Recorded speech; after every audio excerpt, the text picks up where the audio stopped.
Karl, do you know much about MSC as a company? MSC Supply. Yeah. Yeah, sort of way back when to J&L suppliers they were, Kennametal owned, I think, back in the day. And obviously from that, we now have MSC Supply. Yeah, because, I mean, we had them here on, it was Wednesday this week. We were doing a podcast and a technical corner on their new product, one of their new products, which it's resonation. And again, I'll probably come to Joe on this, but it detects the vibration happening in the machining process. And then it takes all of that data and then enables you to almost get rid of that vibration. Is that right, Joe? It sort of dampens it down so you get a better machining process. You can you get better surface finishes. You get less wear on your cutting tools. You get less wear on your machine. And this is just one product. I'll come back to that in a minute because I'm sure you'll have some input to it. But what I found out about MSC was really interesting as well, in the fact that they really push their way they solve companies' problems. And it's something we hear so often. We're a solution provider. We don't just sell a box, we sell a tool. But I was very impressed with Matt Kavanagh that came here, and he was talking about how it came across his engineering knowledge.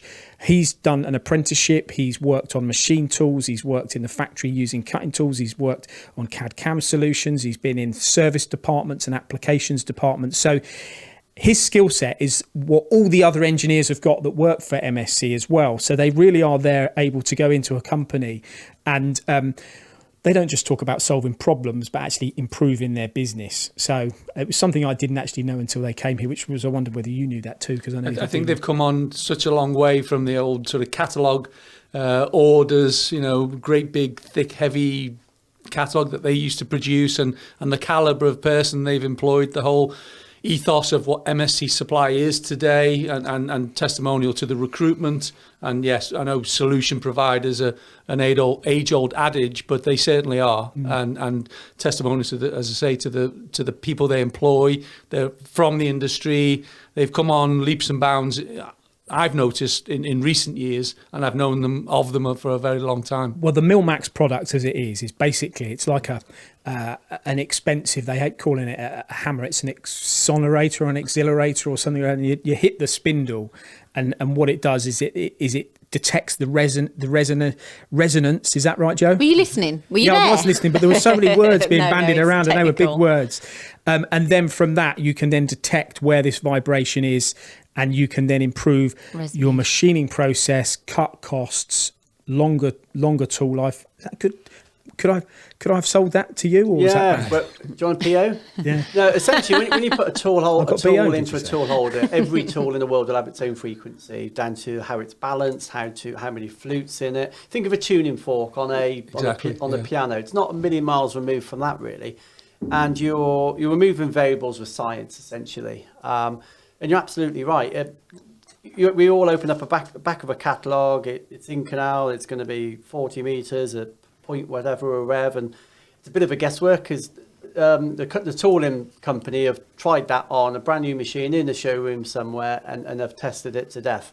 But I might have a 20-year-old machine, mightn't I? So clearly, it's not going to perform the same as it would do in that type of environment.